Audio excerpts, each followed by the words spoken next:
จบตั้งดนแล้วเด้น้องอายแต่เป็นยังหัวใจจังลืมบ่ได้สักทีอายทิมน้องไปมีผู้ใหม่ย้อนว่าอายว่าน้องบ่ดีต้องใช้เวลาอีกกี่ปี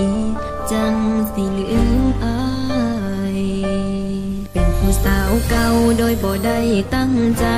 ไอ้มีผู้สาวใหม่น้องก็หูดีเลิกกันมาสิเกือบปีก็ลืมบ่ได้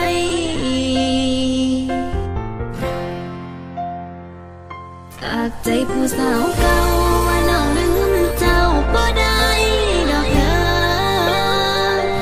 บางวันยังเพ้อ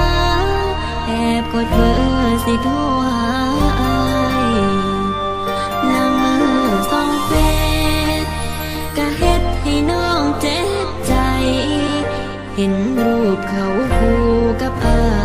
ยแต่เว้ายังบ่ได้ย้อนน้องแค่ผู้สาวเก่า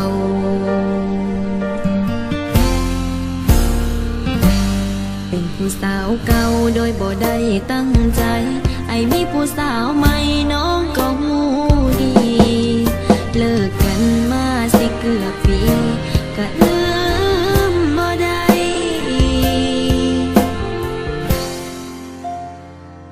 จากใจผู้สาวเก่าว่าน้องลืมเจ้าบ่ได้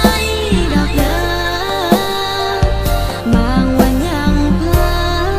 แอบกดเบอร์สิโทรหาอายละเมอส่องเฟซก็เฮ็ดให้น้องเจ็บใจเห็นรูปเขาคู่กับอายแต่เว้ายังบ่ได้ย้อนน้องแค่ผู้สาวเก่า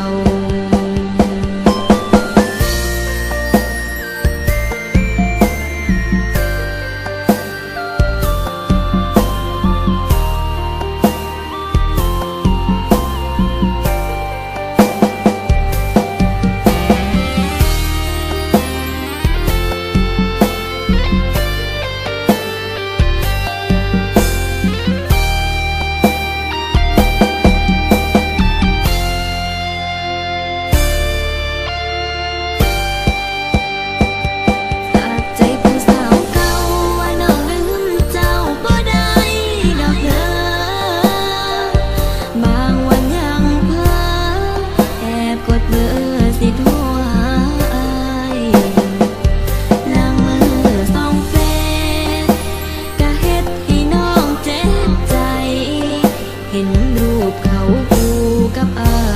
ยแต่เว้ายังบ่ได้ย้อนน้องแค่ผู้สาวเก่า